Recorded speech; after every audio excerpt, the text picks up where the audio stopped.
My friend Signy, she approached me and she was like, hey, we're starting a synchro team. I started seeing the posts when they were first starting to practice, and they had sort of these cool suits on, but more importantly, they were doing all of these moves. We hired a choreography coach with the creative direction from us. Make it low skill level, but looking extra fancy. I had heard about the gay games. I'm not particularly sporty.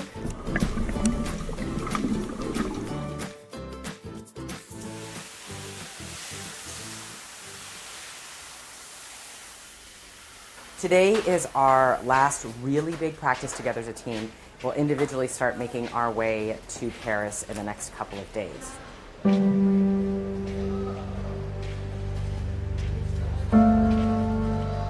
We are here for Black liberation, we are here for body positivity, we are here for queer visibility, and we're here for equity in aquatics.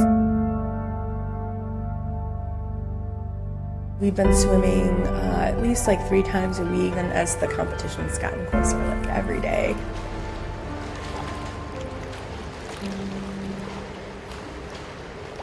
Me and Signy in the beginning of our routine were actually like 2 women getting married. There's a lot of that. There's also, we do a lot of fists in the air, which for us like symbolize liberation. It's a little bit like running away to join the circus, right? The joyousness maybe is what invites people in. That's the invitation to participate. And then once they're there, connecting with the different messages that we're trying to actually bring into our story. I grew up with messages that my body would not be right for synchronized swimming, like any of the super feminine sports that I was interested in because I was as girly as they come. I talk a good talk about my body, but I think inside those shaming messages are still in there, and I feel like I kind of release a little bit more of those messages every time I swim. There is a history of synchro that has been more like, well, it was the way that women could be in a sport, and it was supposed to be dainty, or it was supposed to be femmy, or whatever. And so I think that we're having a lot of fun, like pushing those boundaries. 1, 2, 3, 4, 5, 6, We have 2 unofficial coaches, Bonnie and Sandy. They are volunteer coaching us. This is your last full run through, so gracefully get to the other end.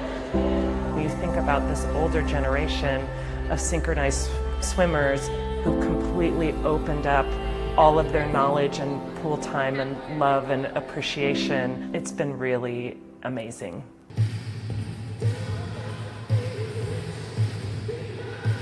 Our bigger message is really like, find the things that bring you joy. There's a lot of stuff going on in the world that tells us that we don't deserve joy, that we don't have equal rights, that we aren't important, that we can be killed. Just this summer, we've had so many national stories of the continuation of Jim Crow laws against people being in the pool together and trying to control people's bodies. That's a big part of why this is important to me, and what I continue to learn from this process of being out in the world, saying I am a synchronized swimmer, that I have found a home in the pool, that I have defined where I decide home is. We say things like, we gotta make the revolution sexy. Because if we're telling people, oh, come, give up your body, give up your time, give up your financial resources, it's gonna suck, it's gonna be hard, and you're gonna hate every moment of it. Like, that's actually not the kind of revolution I wanna be a part of. I'm trying to build a revolution that does have space for joy, and space for laughter, and space for healing, and that's kind of what this has been. When we get back, we're going to have to really ask ourselves that question of what's the next step to start to include the people that we've inspired that want to learn how to synchro with us. We want to model that this is for us, that swimming is for us, that synchro is for us, and the us is expansive.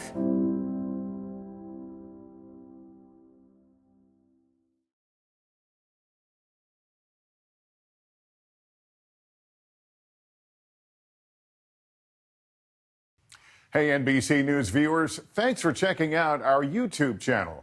Subscribe by clicking on that button down here and click on any of the videos over here to watch the latest interviews, show highlights, and digital exclusives.